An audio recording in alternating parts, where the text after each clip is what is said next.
For those of you who don't know me, my name's Dan Hare. I'm head of CRM here at Reapit. By all means, if you'd like to drop me a line either during or after the webinar, then it's dhare@reapit.com. And if you do that whole funny Twitter thing, then you'll also find me at Academy Blog. Our topic this afternoon is our latest piece of research, loss potential research, something that I've been working on personally for a good few months this year, actually. It's quite a big piece for us, and it seems to have caused quite a stir. What I'm going to do today is I am going to take you through the background of the research piece and talk about the key findings. And then I've also got some recommendations for you. So, data for the sake of data is all well and good, but what can we do with that? What are the sorts of changes we can make to our agency as a consequence of what we've come to understand from this research piece? As I said, it seems to be causing quite a stir, a bit of a sensationalist headline, and Property Industry Eye picked up on this research piece a couple of days ago. Agents losing over £4 billion in fees. Quite a sensationalist headline, and what I'll do today is give you a little bit of detail behind that. Now, what that headline did is effectively get some attention to this, but I just want to clarify a couple of things about the report which are important for you to understand in terms of our approach to the data. It's an analysis of sales and withdrawals in the UK residential market. What do I mean by that? We looked at over 100,000 properties taken off the market in 2017. So it's a snapshot of a single year, and we looked at variables including location, price band, and time on the market. But when I say taken off the market, what I mean by that is they were either sold or they were withdrawn. Now, you will see other pieces of research in the public domain talking about withdrawal rates, and they quite often look at the amount of instructions versus the amount of withdrawals. Now, that's very difficult from a statistical perspective because it's a constantly moving target. The day an instruction is made can be vastly different from the day, obviously, a property is completed and sold. So in terms of assessing a period, the most accurate way we could devise to do this was to look at a snapshot of a single year. And therefore, when we talk about the percentages in this research, it is basically looking at the number of properties that were sold versus the number of properties that were withdrawn, as in they were no longer listed with the agent. They weren't sold successfully. We haven't worked on this alone, and I'd really like to thank our friends at Dataloft for helping to deliver this piece. We've been working with Dataloft on this, as I say, for some months, and their detailed analysis and rigor to really turn this into a very objective and detailed piece has really helped us, and I'm very proud of this piece of work, and I'm very grateful for their contribution to it. The thing that prompted this was actually about a year ago. I was at one of the Property Academy events, as we frequently are. We sponsor them very regularly. And Josh Vegan, the leading trainer from Australia, he said to me that he'd been talking to a UK client who had seen a third of their properties withdrawn from the market. So this agent had lost a third of their stock. That was quite a sort of good grief, that's a lot moment for us. And it was also relevant because at that point, we had been working on a dashboard to look at how many properties were being withdrawn. So it's very timely. Now, it's an interesting thing because actually what we've found, having spoken to a lot of agents, is they know that properties are being withdrawn. They know that it's a factor of running their business, but actually not many have a firm handle on what's going on there. So it's not like we're sticking up withdrawn slips, or if somebody decides that they're no longer going to sell their property, or indeed they instruct one of your competitors. We have had plenty of instances on our support desk with agents calling up and asking for properties to be deleted from the system to hide the fact, effectively, that they've had a piece of stock that's been withdrawn. So although it's something that seems to be quite widespread, it's not necessarily something which day to day in a estate agency we're really grasping the nettle of tackling. And I just wanted to get a sense from those of you on the webinar, does your agency track withdrawal rates currently? And if you head over to Slido again, you should be able to answer that question now. It's simple yes, no. If you're not an agent, then obviously it doesn't apply. I'm guessing that's one of my staff being dramatically efficient. But yeah, effectively, some of you aren't tracking this stuff. Even for those of you who are tracking it, I wonder to what extent it is part of the day-to-day culture of your agency in terms of looking at it, examining what's happening, who's come off, why they've come off, and indeed looking at ways to prevent it happening. And that's something we'll talk about in a little bit more detail later on. So hopefully that poll, if the technology works properly, it will disappear. There you go. Oh, this is clever, isn't it? So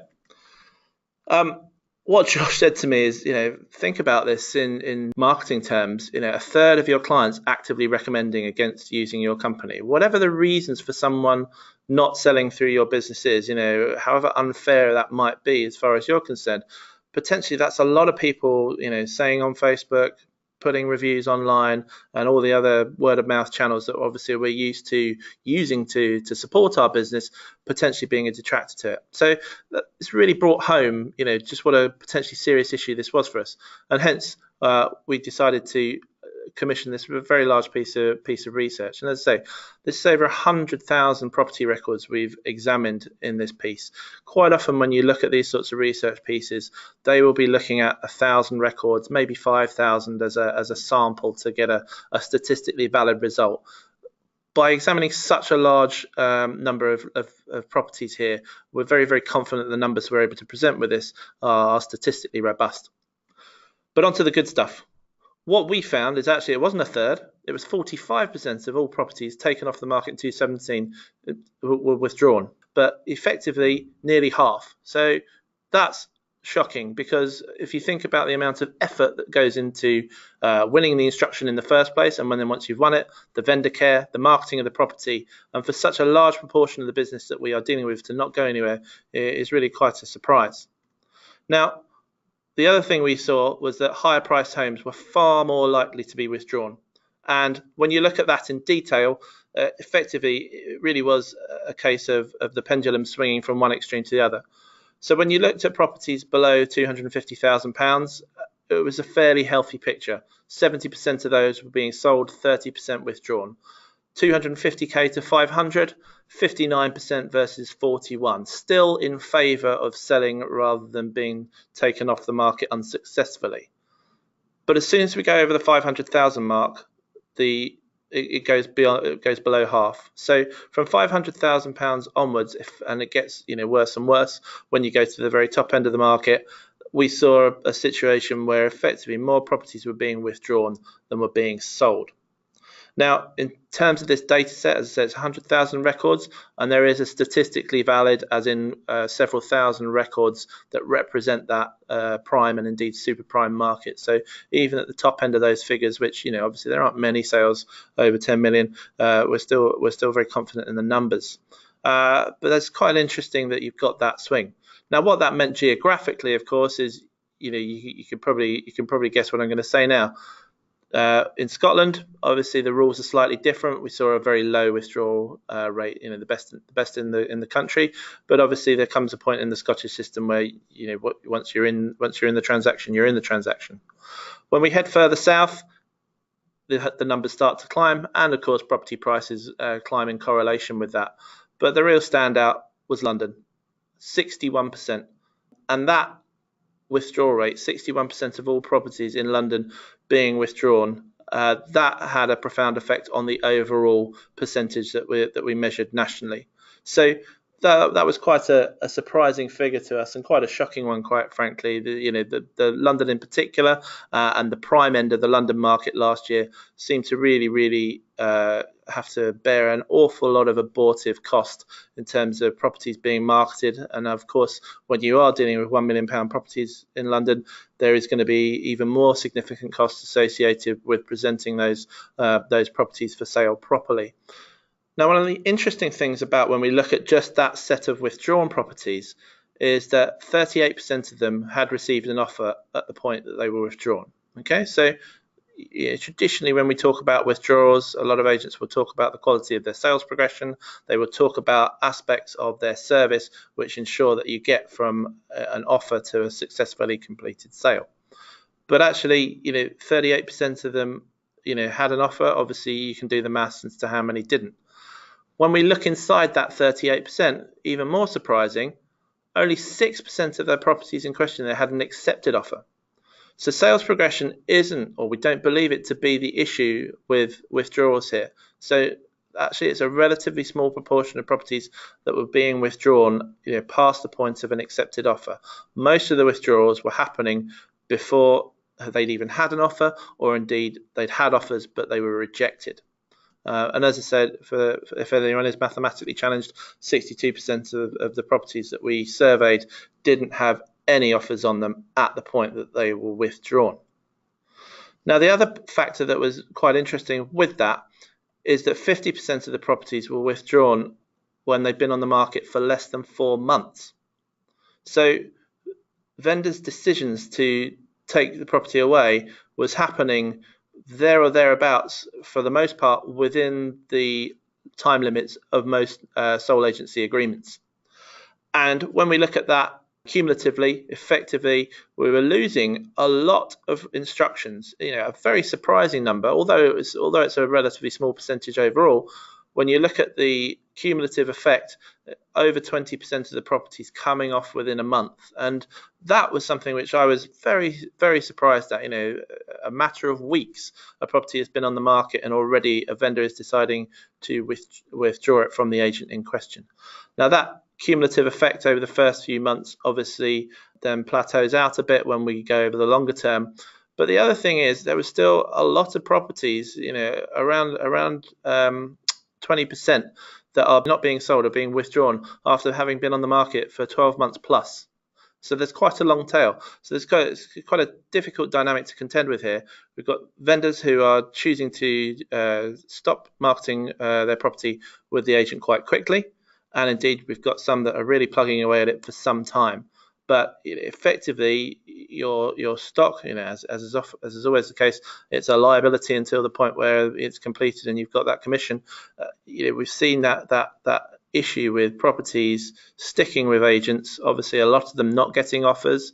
Those that are getting offers, those offers being rejected, and slowly but surely, once we go past the sort of 6 or 7 month mark, but in the early days, quite rapidly, properties being withdrawn.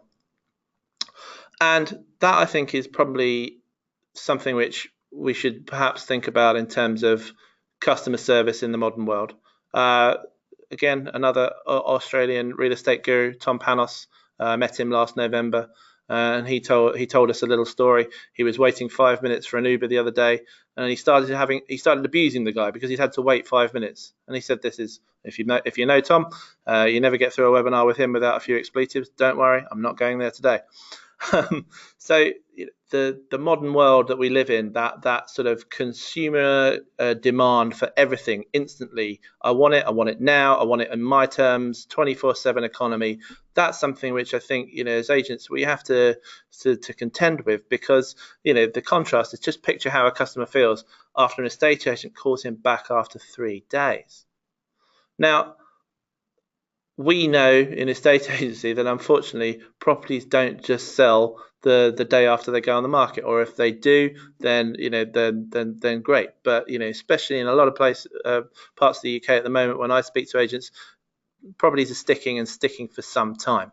So managing that vendor expectation in to get a sale and to get it quickly, and obviously I don't know what's being promised to them in the living room when you're on the market appraisal, but there seems to me to be a consumer expectation that an estate agent is going to do a great job and do it very quickly. One thing that is very, very important to point out as far as how we've done this research is, when we say the property has been withdrawn, what we could mean by that is it's been withdrawn as in the vendor has decided not to try and sell their property anymore, or it could mean they've decided to not try and sell the property via that agent. Now, obviously, as far as our £4 billion is concerned, either way, the agent has lost the instruction and has lost the ability to earn commission from it. But unfortunately, although we have got data on this, because it is something that you can track within RPS, we weren't able to reliably distinguish the properties that were withdrawn completely from the market from those that were disinstructed, as in they were listed with a competitor. And that is probably one of the things which I'd encourage everyone to make sure. I know we've got a lot of clients on this webinar as well today.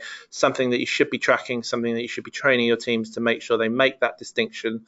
As I said, from having talked to a lot of agents about this over the course of the last year, there seems to be a situation where a lot of withdrawals and disinstructions, quite frankly, get a little bit swept under the carpet. Obviously your teams don't necessarily want to shout from the rooftops that they've had a property withdrawn or worse still, disinstructed and sent to a competitor.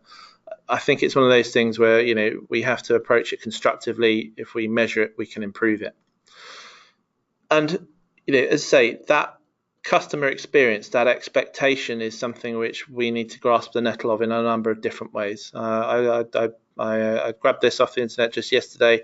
As I say, we're not going to necessarily advertise the fact internally that we're losing stock. We're not going to tell the world about it. We're not sticking up withdrawn slips on our for sale boards.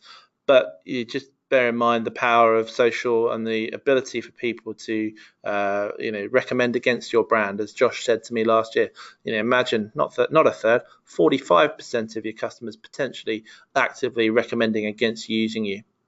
Now, that consumer expectation piece, obviously there are ways to deal with that, and what I would say is, to start with, you need to monitor and measure this stuff carefully. For those of you using Repeat, we have the withdrawal analytics dashboard within the product suite. I would recommend that you make it part of morning meeting routines and get staff trained to be looking at it. It's something where we need to review the circumstances, as in when you have a withdrawal, you should be looking at what happened with that property. Was there vendor contact? Did we look after them? Were there offers? If there were offers, were they accepted or rejected? And indeed, what was the context around the pricing of the property and the strategy for selling it? I think in the absence of being able to get the result that someone wants within a matter of days, which yes, I'm sure some of you can pull it out of the hat on occasion, but there's obviously, in the absence of actually getting the proper result, there is the managing of expectations. So review the circumstances in which your properties are getting withdrawn, drill down into the data, look at the contact, look at the vendor feedback, etc., and make sure your staff are trained on that, and try and spot patterns. The other thing that we try to do on that within Repeat is we have an algorithm to measure that. So we look at the amount of vendor contact, we look at the volume of viewings, and we look at the number of offers as well, and flag to you if there are properties that the system regards as being at risk because those numbers are out of kilter. But it is something that you should absolutely get your team looking at and to be honest, worrying about and doing something about. The other thing, as say, vendor care, look at automated reports. Are you contacting vendors regularly? And I do mean very regularly. Think about that Uber side of things. Something as simple and as cheap as an Uber. The moment you book it, you're getting text messages, you're getting email confirmations. When you're in the cab, you're getting communicated with as well, and indeed after the trip as well, you're getting asked to rate the experience. That the amount of communication that goes on in that very simple transaction is quite intense, and you'll see that sort of customer care journey repeated in a lot of modern digital methods of communicating with customers. It's far too difficult for your staff to do a lot of that. So that's where the automation comes in. That's where making sure reports are going to people after viewings, making sure that they're getting their vendor marketing reports, really important. The other thing is obviously, yes, not going to take away from the human touch at all. Make sure you are scheduling. Make sure you are telling your team when they need to contact vendors, and making sure that people have had contact to keep them engaged and to keep them feeling that you are working with them as part of the process of actually getting the property from being listed to under offer and hopefully sold. The other thing is obviously, thinking about that 24/7 consumer economy. They want it now, they want it when they want it. They don't necessarily want to speak to you during the day when they're at work themselves. On-demand data, presenting information about what's going on with the sale, viewing, ratios, feedback, etc. Really, the key here is transparency. Are you telling your vendors what's going on? Because from the data we're seeing here, there seems to be a very, very high expectation that we're going to get the result, or at least we're going to be communicated with extensively during that very early period of initial property marketing. As I say, a significant number of properties being withdrawn within just the first couple of months of being listed with agents. Now, one thing that we can't tell you from the report is whether 2017 was unusual. There was a lot of economic uncertainty, all sorts of stuff going on in the economy, but it remains to be seen whether this was a blip or if this is actually, sort of the regular service in terms of how our industry works under the no sale, no fee model. I'd like to ask you, what do you think is the main reason for withdrawals? And I have taken sales progression and chains breaking down out of this, because from the data we've seen, I don't think that's necessarily something that we can say is the case. So if we limit it to the stuff that's happening before we get to the point of being under offer, or before we get to sales progression, what do you think? So we've got overvaluing coming out as the top reason there, with unrealistic vendors a close second with 38%. Lack of consumer confidence or other reasons haven't got any votes there, which is interesting. I think it's one of these things where we've seen data coming out recently from the RICS, unconfidence and surveyors, down valuations, at the point of properties being assessed for mortgage suitability and what have you. There could be that is the principal reason that we saw such a large number of withdrawals last year. So we don't know if 2017 was unusual, but what we do know is that agents suffered. There's an awful lot of abortive costs associated with marketing properties and indeed servicing vendors that actually led to nothing. And that's something which we think I forgot to move the slide on before. And we think that's something that every agent should be making their staff aware of. I'm reasonably confident none of you are sitting there going, look, we absolutely sell everything we list. So it's a factor of running an estate agency, certainly in this market. To what extent? Whether it's 70% withdrawal, whether it's 30% withdrawal, there's no two ways about it. There's an issue that we have to grasp the nettle with there. We grasp the nettle with approaching this from a position of understanding and knowledge. So feel free to distribute the report within your team. For those of you who joined us who are repeat clients, the other thing is please speak to your customer success manager, get them to show you and indeed your teams the withdrawal analytics dashboard. This is our early warning system effectively for looking for those properties that we think may be at risk within your current stock. Also, as long as you are recording, when stuff is withdrawn, whether it's been disinstructed or just pulled off the market completely, you can start to get some analysis of your own specific data as to what's happening there and drill into that both for regions, offices, and indeed individuals within your business. So you can start to get at the root of the issue. If you see particularly high withdrawal rates for an office or a market segment or an individual who's working within your business, then obviously that's something that you need to address with training and other measures. But you can't improve what you can't measure. My contention would be these numbers, frankly, from what we've seen in this report, are very scary. There's some very, very serious fundamentals that need to be addressed with this. That is something where, unfortunately, the devil is in the detail. We need to get under the hood of that, understand vendor motivations, understand why on earth someone would give it, a month, less than 3 months to try and sell their property. Well, what's the urgency there, and indeed, what was the customer experience, the contact that was had with them to get to that point so quickly where they decided to stop using your services.